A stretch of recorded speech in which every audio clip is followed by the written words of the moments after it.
when people are in end-of-life situations, they never ask for things when they're dying. They always ask for people. They never say, let me see my car, when they laying in hospice. I've never seen it. They say, where is such and such? Make money, but also make memories. I'm D'Tavio Samuels, CEO of REVOLT, and this is the Blackprint, the show that dives into the blueprint for Black success. Every episode, I sit down with talented CEOs, entrepreneurs, and industry experts to explore their journeys to the top. This is the Blackprint. Welcome to the Blackprint. Here, we start off every show the same with my favorite quote. Everybody sees you on the mountaintop. Not everybody sees you on the climb. This is the show where we talk to the rule breakers, the disruptors, the innovators about their climb to the top. Today, I am so blessed and thrilled to have Pastor Darius Daniels here with us on set. What's going on, King? My man. Yeah, it's good to see amazing. you. How are you? I'm blessed. I was telling you backstage that this is, for me, a moment that I've been waiting to happen, the opportunity to connect in this way. I follow you every Sunday, often on Wednesdays for Bible study as well.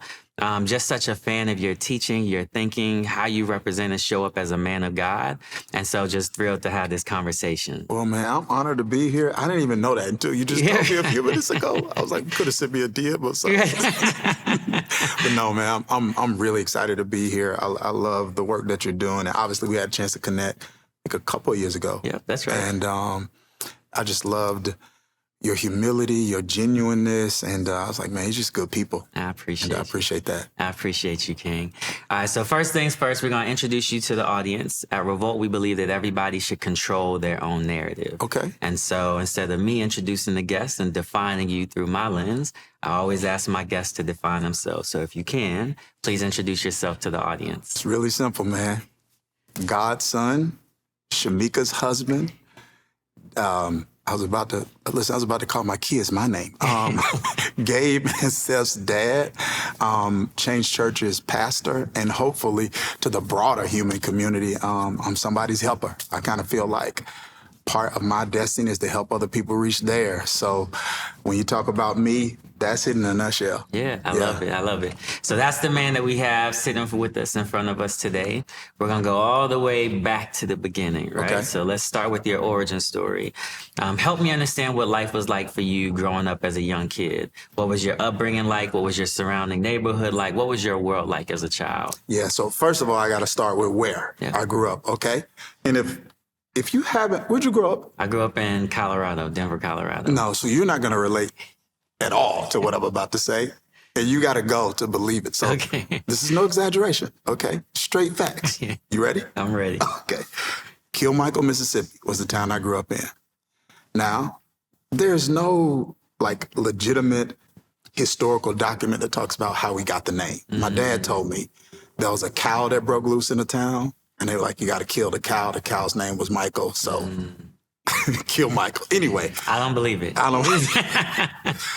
I think the population at that time I grew up was a little under 700 people. My high school graduating class was, I think, 33 people. There are no stoplights in the town to this day. There was one doctor that was in the town. And if you went to the clinic and he wasn't there, we all knew where he lived. You go to his house. There was one full-time police officer and one part-time. The full-time covered the day shift, the part-time covered the night shift. And it was literally a town, when it's that small, almost everybody knows everybody. Of course, yeah. Like literally.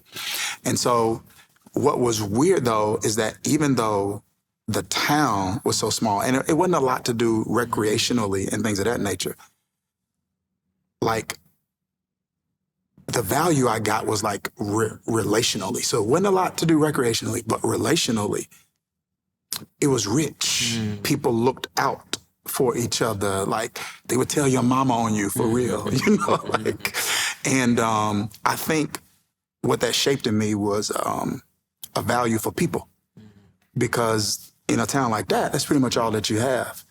So I would say the town Kilmichael is like really what played a huge formative role for me. But then more than that would be my dad. Because he would never let me limit myself and my future to my surroundings. So he was, man, just a visionary. He was a welder during the day and then a pastor. So he's a bivocational pastor. So he would work all day and then he would go and serve people. So I feel like I picked up my work ethic from him. And when he was done welding, he went to selling insurance and got into carpentry and he's fixing houses. So there's also this kind of serial entrepreneurialism that he was exhibiting even in a rural area. I feel like I kind of picked that up too. So those were like two things that seemed like very small, but were super significant for me. My dad made me believe I could do anything. And the town of Kilmichael really taught me to value people. So I say it this way, the greatest gifts don't roll into your life on 4 wheels, they walk into your life on 2 legs. Greatest gifts in your life are people. Yeah.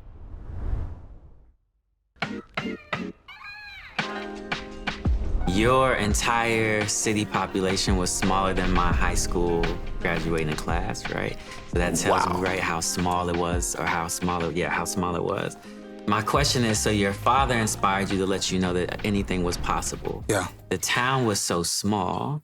How do you broaden your worldview? How do you, and could be through things like exposure, but how does someone who grows up in such a small place expand their mind to be able to be to the place where you are today? You know, I feel like it was harder then because you didn't have the gift of the internet. Absolutely. And so you had to be a lot more intentional about exposure. And that's what my dad was with me. So obviously we had, you know, our family community in Kilmichael, but there were also people we had relationship with, family on both sides, that were kind of spread out throughout the country.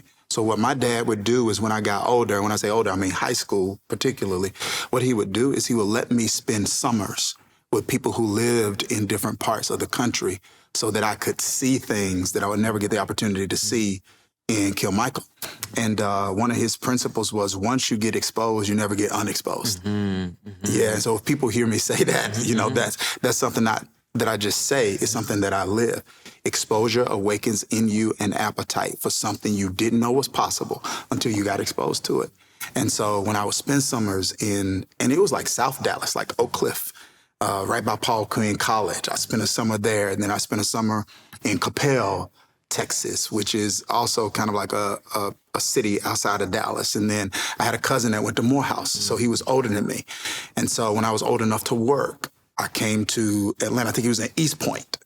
And so I came and stayed with him for the summer and worked in the summer in Atlanta. So I got exposed in ways that I feel like was just a gift for me. And that exposure awakened an appetite in me for more than what I saw in Kilmichael. And what was that appetite? So coming out of high school, right? You're getting ready to graduate from high school. What is the appetite? What is the dream at that moment in time in terms of who you want to be and the man you want to become? It wasn't like specific accomplishments or achievements. It wasn't that I wanted to be the best in the world at that. And that's something also my dad instilled in me. And some people may disagree, but this axiom has served me very well in terms of peace. And because I believe the quality of your life is really tied to the condition of your, what I would call your soul. Like, how emotionally wealthy are you?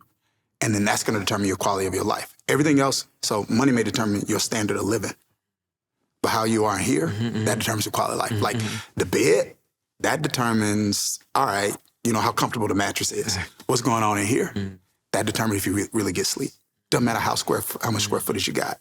If you don't have this on the inside. And I just think, you know, anyway, I said all that to say it wasn't like specific accomplishments, because what my dad instilled in me was, you can't always control if you're the best in the world at something. You can control if you're the best you can be. Like, I can work as hard as I can. Like, I could be the next Michael Jordan. I can't control if I'm 6'6" and fast. You know what I'm saying? And so for me, the appetite was simple. It's gonna sound super vague. It was just to optimize. It's what is my best.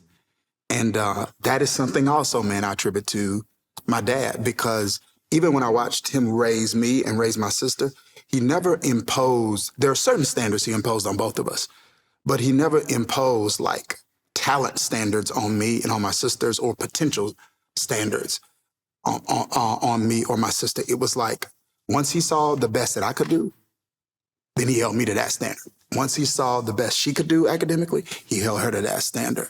And so it was just like, yo, optimize. And my dad's thing was, I want you to be able to put your family in a better position than I was able to put you in. So that was kind of it. Yeah, no specific dreams. If people say, hey, did you ever see yourself doing this? No. Did you ever see yourself here? No. It was just, I want to be committed to be my best. And wherever that takes me, I'm a hopefully find contentment in that. You talked about how your emotional well-being dictates your overall well-being. Yeah. How do we as a people, and you're talking about optimization, optimize our emotional well-being? How do we make sure that we're healthy on the inside? So frankly, I believe that begins with people like me, meaning people like me who have the privilege of speaking to people every week, and stewarding influence, whether it's church or whatever, all the other platforms that people have now. I believe it starts with people like us articulating and making sure people are clear. Like, hey, we're not saying all these other things you're pursuing are not important or not valuable. What we are saying is they're not going to do the thing for you that you think they're going to do when you get them. So we don't want you, as one old adage goes, we don't want you climbing the ladder of success, spending your whole life get there, then get to the top of the ladder and realize I leaned against the wrong wall. And so I've got the privilege of, being in the people business, or, my calling is people, having a unique vantage point on life because I serve so many different people. And I think part of what I've learned from serving them is this realization that many people are operating under the illusion that whatever they call success is going to give them something it's not going to give them. And if we can shift that narrative by saying, hey, we're not saying don't pursue these other things, but we are saying triage. We are saying there's an order, and articulating to them the quality of your life. Well, first of all, differentiating between the quality of life and standard of living. And then letting them know, the quality of life is going to be tied to the condition of your soul. And people in positions like mine, you got to model it. First of all, you got to model it, and then you got to be able to message it and be able to share it and share it with others and help them raise their levels of emotional intelligence. Break down for me exactly what you just said about the difference between the quality of life and the standard of living. Yeah. So standard of living is primarily financial, man. Okay. It really is. It is primarily financial. It is what resources, it's what money is able to do for you in terms of the way you live.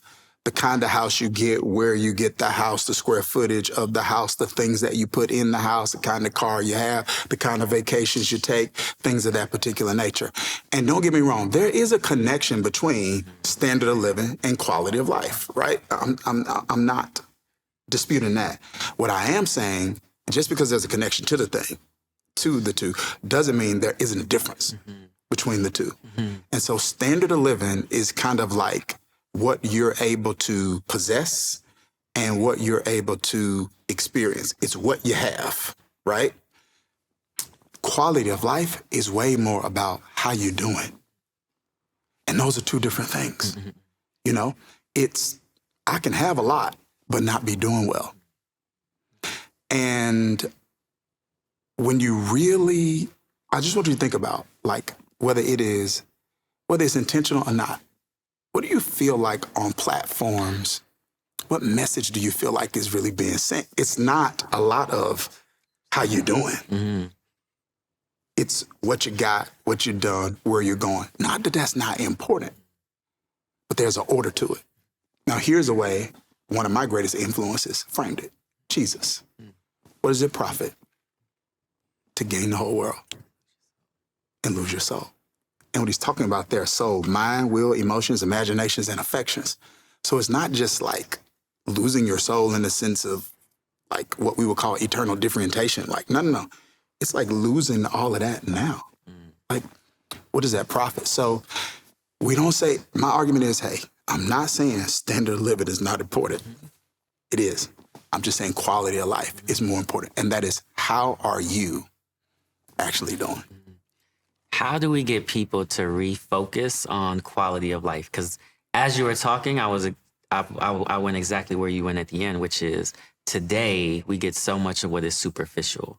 Instagram, TikTok showing us to chase the cars, the jewelry, the pretty women, whatever that is, right? Podcast, conversation. So much of it feels transactional. So much of it feels like it is rooted in money.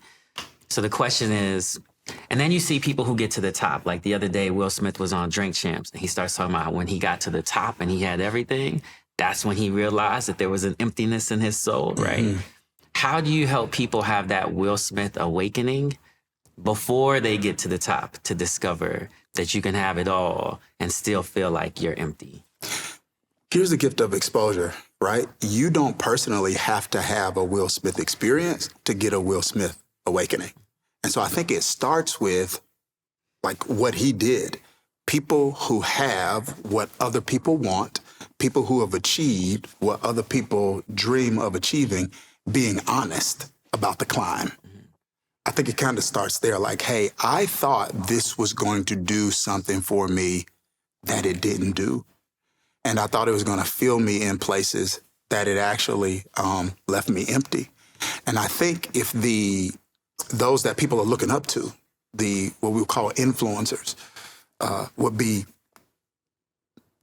at least whenever they get that realization, because some don't get that Will Smith realization, and that's a different conversation, but when they get that realization, if they're kind of transparent about that, I think that helps kind of shift the narrative and helps people pursue the right thing in the right order.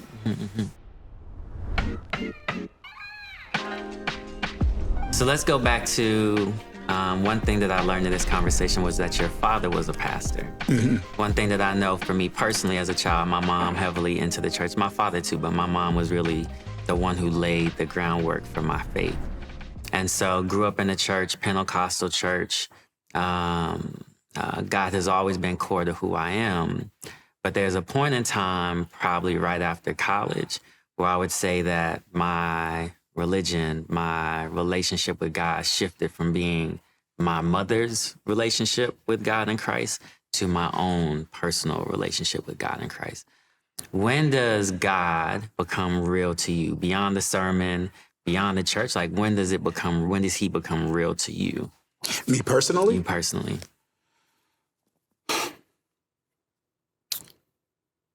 Man, I can't believe I'm about to say this. You ready? I'm ready. I don't know if the audience is ready. Not that I don't experience him on Sunday, but he's more real to me on Monday. And this is what I mean by that. Even though I grew up in church, church isn't where I found him personally, if that makes sense. That's not to say I didn't experience him in church. I think you would say growing up in church, you experienced him, but there's a difference between experiencing him, let's say like in a worship gathering, than developing a relationship with him personally. And I feel like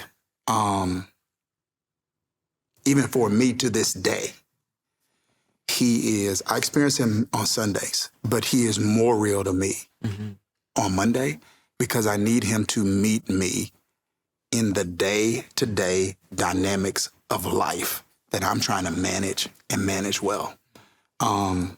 Whether that's as a husband and doing that to the best of my ability, raising my kids and doing that to the best of my ability, or managing my own life, my emotional well-being and my relational well-being, or whether that is helping me manage some of the soul wounds that show up in personality traits, right? So it could be overcommitment or people-pleasing or all those sorts of things.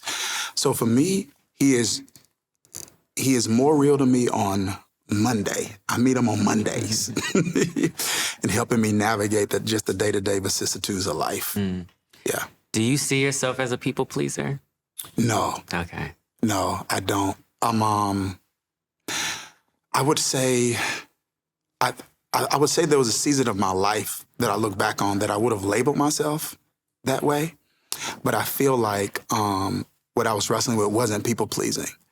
I feel like now, looking back in retrospect, I feel like what I was wrestling with was a lack of boundaries. And those are two different things, right? Can you break it down for me? Yeah. So people pleasers suffer from what I call the niceness disease. And there's a difference between kindness and niceness, right? And niceness has much more to do with this idea of pleasing, even at your own expense. So niceness isn't even, well, some people say the opposite of niceness is rudeness. And I would say, no, not at all. The opposite of niceness is realness, right? You can, and so nice is kind of connected to doing what you want, whereas kind is connected to doing what you need. And those are two different things. And sometimes nice says yes, when kind would say no. You know, you want friends that are kind, not just nice. You got friends, there's a proverb that says, faithful are the wounds of a friend. So it means that a friend might wound you, but this is what I mean by wound you. A friend would rather hurt your feelings than see you hurt your future. They're not going to enable you. They're not going to assist you in doing something that's destructive. They're going to love you enough to tell you something that may hurt your feelings because they love you enough to not stand idly by and watch you sabotage your future. So, but when a person is a people pleaser, they're going to always try to give people what they want, not necessarily what they need. But when a person is struggling with boundaries, it could be a result of people pleasing, or it could be a result of a lack of balance in their own life. It could be a result of success guilt. That is a real issue when you come out of small, rural areas, and I would imagine some people probably coming out of urban areas. That could be an issue, but it could be people pleasing, it could be success guilt, or it could be drivenness, or it could be, and this was my issue, a lack of understanding of your calling. So for me, I failed to understand that everybody's need is not my responsibility. You see that? I think a lot of people who have a desire to help people, you can feel like everybody's need is your responsibility if you feel like you even got the resources. And when I say resource, that doesn't always mean like monetary. That could be talent, time, access to opportunities, things of that particular nature. So I kind of felt like, I feel like now when I look back on that season of my life, I didn't realize that God has other people besides me that can meet those people's needs. And when I was trying to meet everybody's needs, I wasn't actually being a good human. I was trying to be God. And when you try to be God, what happens is you carry God weight, and your shoulders aren't big enough to carry God weight. He's the only one that could be everywhere at the same time. You can't. He's the only one that can help everybody with the specificity of their needs. You can't. He's the only one that never run out of anything. I do. I run out of time. I run out of energy. I run out of patience. I run out of money. I run out of it all. And what ends up happening is this. You start getting more. I started getting more withdrawals than deposits. And then you end up spiritually and emotionally, and sometimes even relationally, bankrupt. And here's what I mean by that relational bankruptcy. I wrote this book on relational intelligence, and it got a little pushback a little bit in some areas. I think it served people well, but it got some pushback because the premise of the book is this. Everybody is equally valuable, right? Every human is equally valuable, but every human don't add equal value to you. And if you don't know who adds the most value to you, you'll spend the majority of your life giving the best of you to people who mean the least to you. And the people that mean the most to you will get the least of you. So when you overcommit, when you don't have boundaries, like I did, when you don't understand the difference between, this idea that every need is not your responsibility, then it affects you spiritually, it affects you emotionally, and then relationally, you're giving most of yourself to people who aren't going to be there when you're empty. And you're going back empty to those who deserve to get a fuller version of you. my wife, my kids, my mom, my dad, etc. So I felt like I was just so driven to kind of help people. I was operating without boundaries. I didn't have a proper understanding of what it means to like walk in a calling, which I think is another conversation that kind of needs to be had. And it just kind of led me to a place like in 2014, I was just like, just empty. And I was like, yo, I gotta make some changes.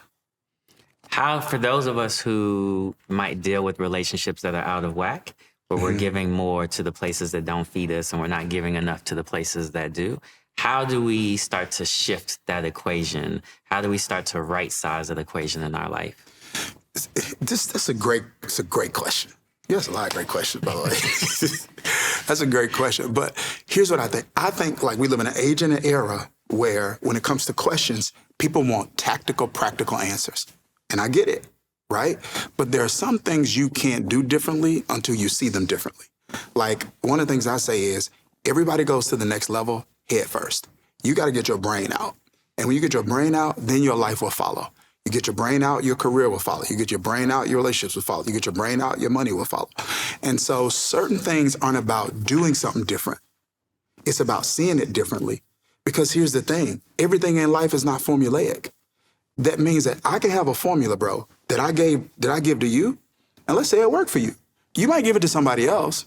It might not work for them because everything in life isn't formulaic. Now, there are best practices and principles, but everything in life isn't. And so for me, I believe it starts with seeing. People have to see the way they're managing relationships differently. And it's got to start with, okay, everybody should be loved properly. Got me? Handled respectfully, but treated differently. I stand on that. I mean, everything I just said. And I know that kind of ruffles some feathers. 100%. Yep. Love properly, manage respectfully, but treated differently. I should love everybody properly. I should handle everybody, manage everybody respectfully. But my wife and my kids should be treated differently. And I'm going to say something else too. All right. You know, I just mentioned like everybody is equally valuable. We believe as image bearers of God, everybody's equal valuable. Everybody doesn't add equal value to you, do you? Okay.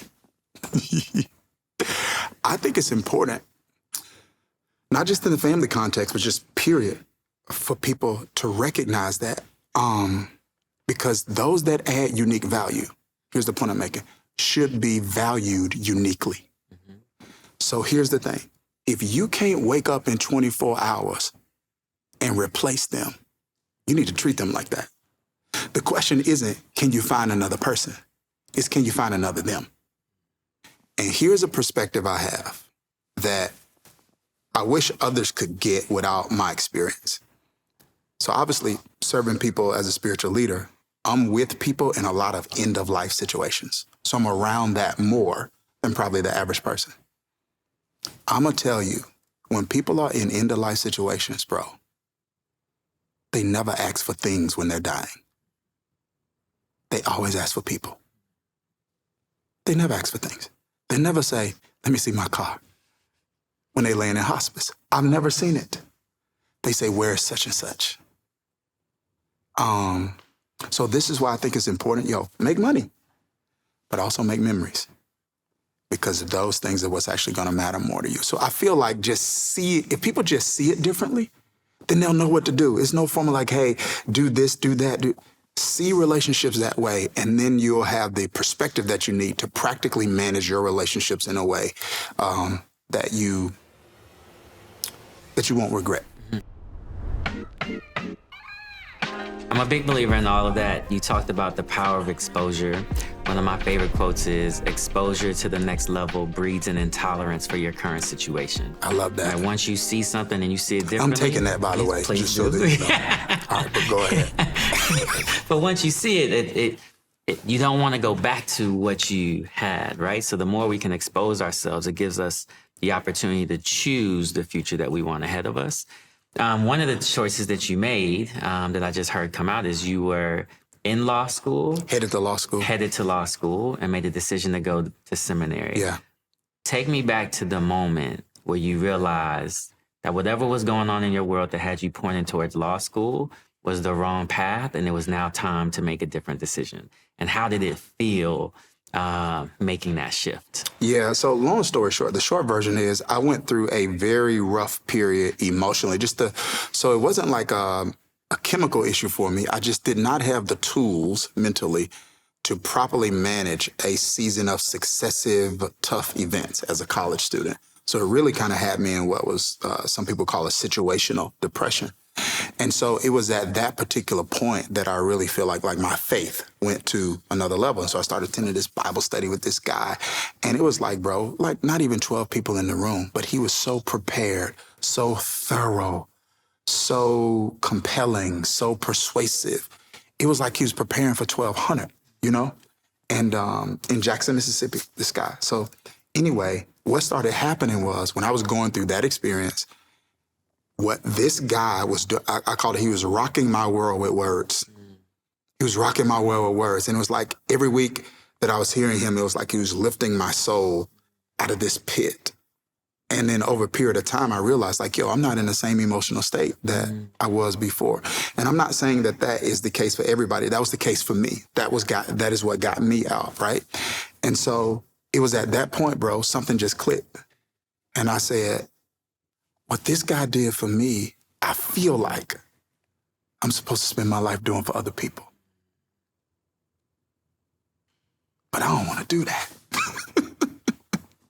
So here's what happened. I tried to compromise. So I was sensing this call to do that. So for like about a little over a year, I was like, yo, I'm going to do both. So I started looking at degree programs where you could get what's called the MDiv and the JD. So it's like a 5-year program. So when you're done, it's like, yo, you got your Master's of Divinity from a seminary and you got your Juris Doctorate. And so there were certain schools around the country that had those programs. And so I started pursuing those and looking into those. But just over time, I knew it was a compromise. And I felt like for me, I had to be willing to make a decision whether or not I actually trusted God, not just to get me out of crisis, but do I trust him to actually lead my life? It's one thing to trust him to save it. It's another thing to trust him to lead it. And for me, I think that was the decision that I had to make. But that was the moment that everything clicked for me. And I kind of made that pivot. And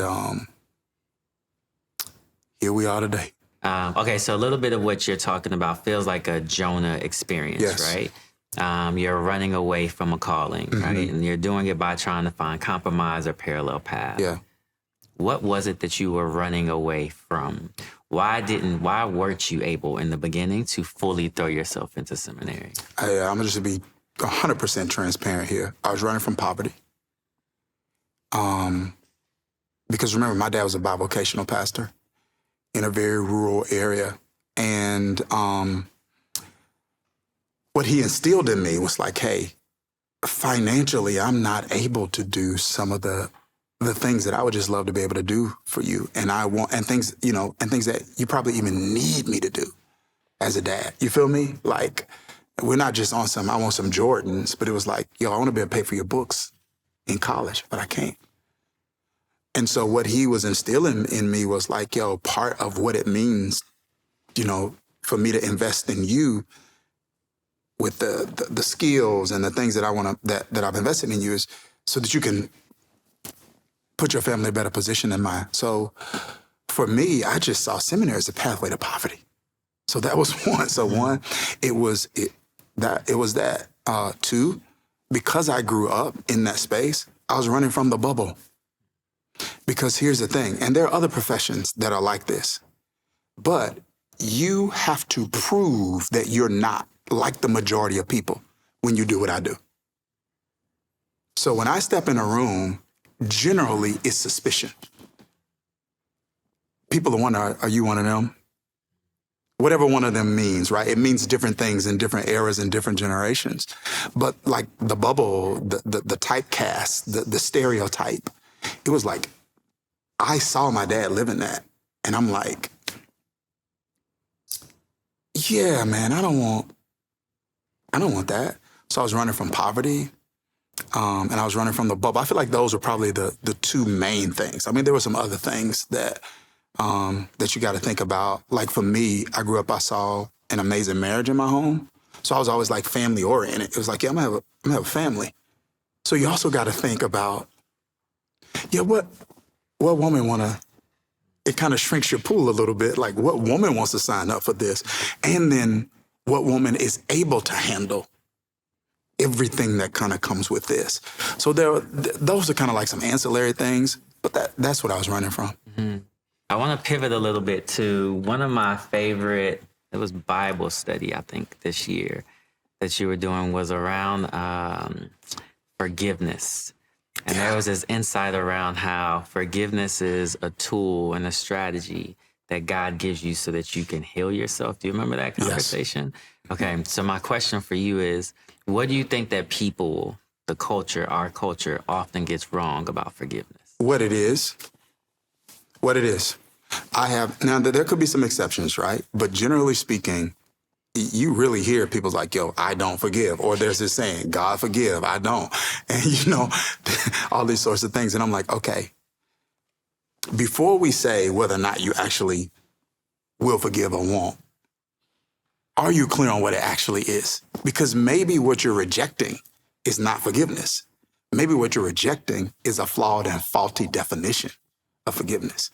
Here's what forgiveness literally means.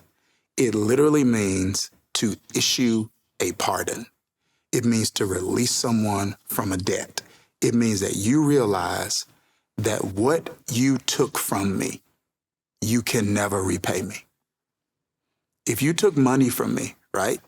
And let's say you stole money from me, and let's say a year from now you gave me the money back. The only thing you gave me back is money. You still can't give me what you took. You took a year. You took a year of me having to navigate life without that money. You don't know what I had to move around without that money. You don't know the sleep I lost without that money. You don't know the bills I couldn't pay without that money. You don't know the adjustments my family had to make without that money. You can't give me that back. So I have to write it off as bad debt and say, what you owe me, you can't pay me. And I'm torturing myself expecting you to. So what I'm going to do is I'm going to write it off as bad debt and say, what you owe me, you can't pay. And I'm not going to wait on you to pay me back for the wrong or even to recognize that you did wrong before I move on. Here's what's crazy. Some people are holding unforgiveness toward people that don't even think they did you wrong. That's wild. When you really think about it, it's like, I don't know if you've ever seen this or experienced this directly. It's like, somebody did you wrong, right? Then they mad that you mad. It's like, how you mad at me? You did me wrong. You mad that I'm mad. But it's like there's this, and again, the greatest influence on my life, Jesus, he prays his prayer, Father, forgive them. They don't know what they do. He's not saying excuse them. So I think some people think forgiveness is excusing a behavior. It's not that. I think some people feel like forgiveness is enabling and allowing the person to continue to do that. It's not that. I think some people feel like forgiveness is restoring the relationship or reconciling a relationship to what it once was. It's not that at all. You don't even forgive because you like them. You forgive because you love you. So that's kind of where that insight kind of came from. And I've walked through some things. That I felt like kind of taught me that experientially. Like unforgiveness is actually torture because here's what it is. It puts my mood at the mercy of my triggers. So I can be having a great day, and then all of a sudden I see something that remind me of something you did. Now I just shifted my mood. I don't want my mood at the mercy of my triggers like that. And so that's why forgiveness is a gift you give yourself.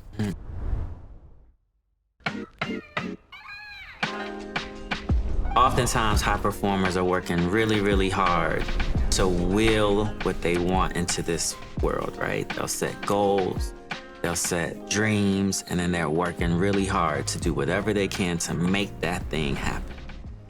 At the same time, we're taught to give it to God, to be surrendered to God. What are your thoughts around the balance between me working to will the things that I want to happen in this earth versus me also being dependent, surrendered, submissive to God, who's in control of everything over my life. 100%. I feel like it starts with recognizing what role who's supposed to play. So the question is, do you believe you and God are a team? And if you do, wherever there's a team, there's role delineation. What are you supposed to do and what am I supposed to do? And if I'm not clear on those roles, then we're not going to function together well as a team. Like, we're going to be in each other's lane. And I think that's kind of what happens from time to time. People are like, it's like, there you go. You're trying to put that God weight back on now. Now you're trying to play God and your shoulders aren't wide enough and you aren't strong enough to handle God weight. It's going to crush you. You weren't designed to do that. And so what we say, like kind of in our spaces, in our churches, and in our communities, right, is it's really simple. It is this. Here's the adage. There's an adage. Now, the adage didn't come from us. We use it in the community. You need to pray like it all depends on God and then work like it all depends on you. So, but we kind of clarify what we mean by that. So when we say work like it all depends on you, don't work like you're God, but work to do the things that only you can do. I mean, work to do the things that you can do. Watch this. Because God will do the things you can't do. God won't do the things you won't do. And so do all the things that you can do. So what does that mean? It means I can prepare for the interview, but I can't control whether or not they have some bias that doesn't give me the opportunity. I can apply for the contract. I can't control if I get it. So me bringing my best self to the table, that's my part. All the other factors that contribute to my success is God's part. Here's another way we say it. I can till the ground. I can plant the seed. Only God can make it rain. I love that. That quote, work like it's up to you, pray like it's up to God, is literally the concept and the idea that I play out in my mind in order to figure that out. So I love that you went there. I want to talk about all the things that are going on in this world. For a lot of people, it can feel like the world is on fire. Whether you're talking about a world that's at war, whether you're talking about potential policies coming out of this administration that can be damaging to people within the community. How do you help people find God, see God in the middle of what can feel unsafe, in the middle of what can feel chaotic? All of the factors that you just mentioned, I think, are factors that really kind of speak to the fact that in situations like this, you're going to need an anchor spiritually to stabilize you in seasons that may be inevitably chaotic for the foreseeable future. So when you're talking about an administration, it's 4 years. Buckle up. But there is scriptural precedent for all of this. Like, there's a book in the Old Testament called Jeremiah, and he's like, there's this famous scripture that many people quote, Jeremiah 29:11.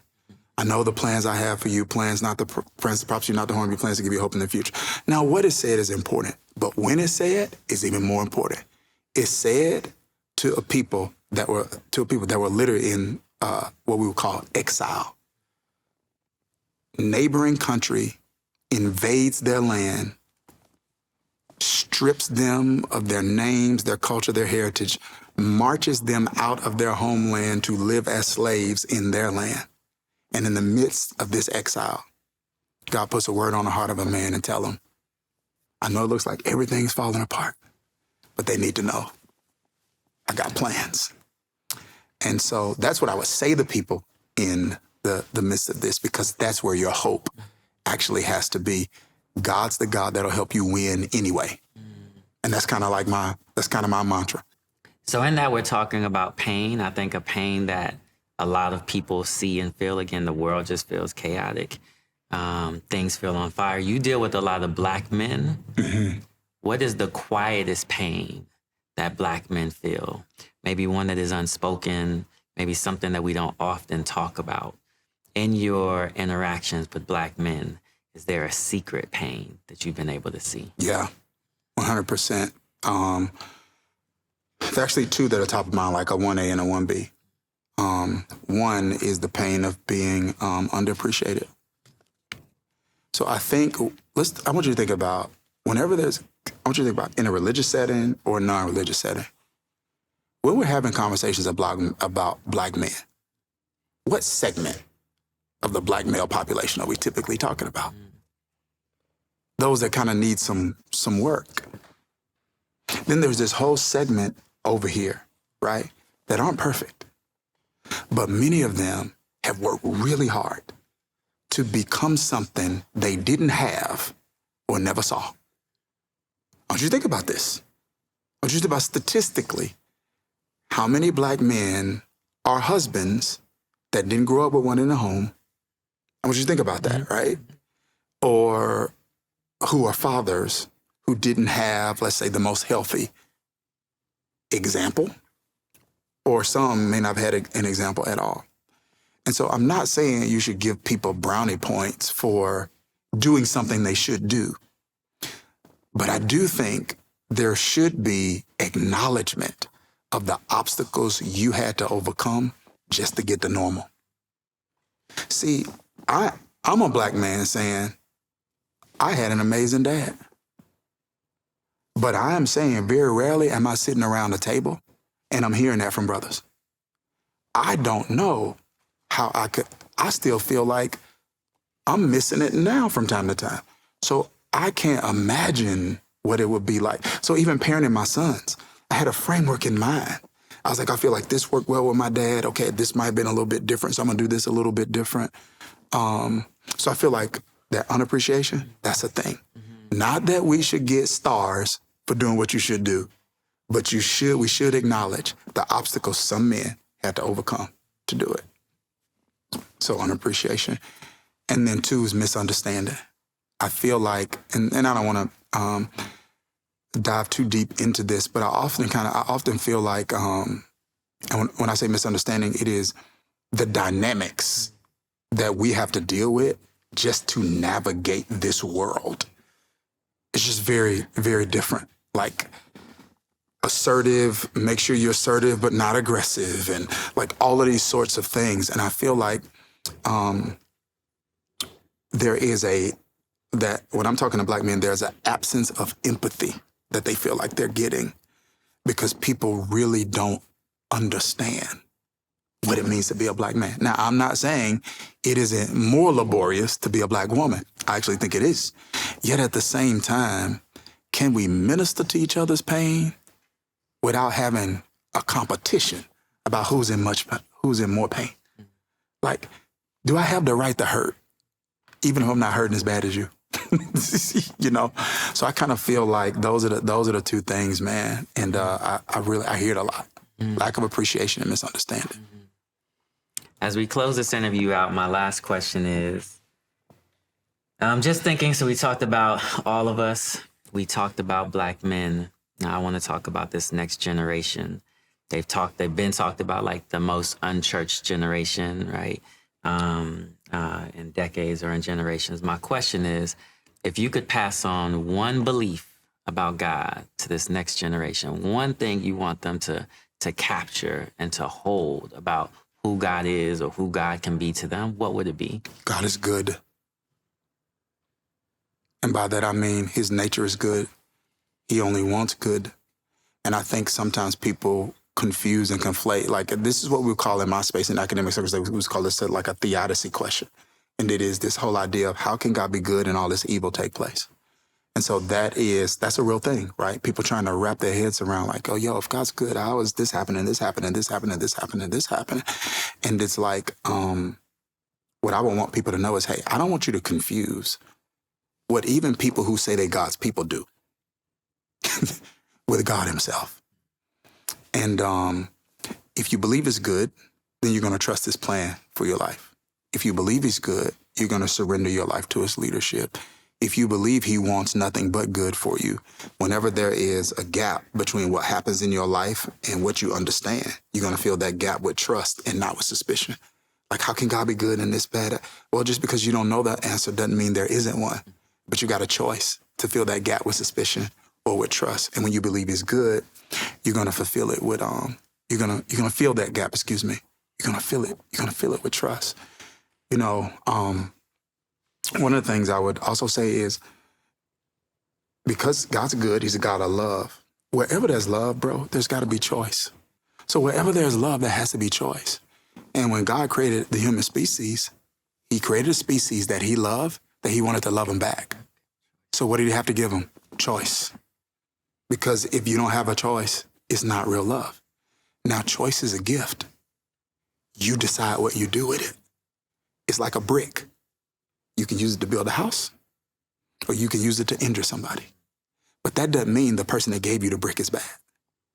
It means the people that got the bricks didn't know what to do with it. Don't blame it on the brick giver, though. That would be what I would tell this generation. I love it. I don't have any questions after that. In fact, you've over-delivered on the conversation. Again, I'm so grateful to have you here in this space. I would love, usually I ask people if there's any final words they want to give to the audience. Today, I'd actually rather prefer to close it out with a prayer. So if you don't mind, you can close us out with prayer. We can get out of here. Absolutely. So, Father, we thank you that you are good. And I pray for each and every person that is listening or watching this show. I just pray that you would reveal to them your goodness, that you've got a good plan for their life, and you want to do good things in them, through them, and for them. And so we just ask for the blessing of that revelation to each and every person under the sound of my voice. We ask it all in the name of your Son, Jesus. Amen. Pastor King, thank you for being here, brother. My pleasure. Had a blast. What an incredible conversation with Pastor Darius Daniels. It absolutely blew my expectations out of the water. I knew it was going to be a good one. But as always, he showed up, God showed up, and he over-delivered. When I think about the conversation, there are three things that come top of mind. One, he talked about the power of seeing, and he talked about seeing in two different ways.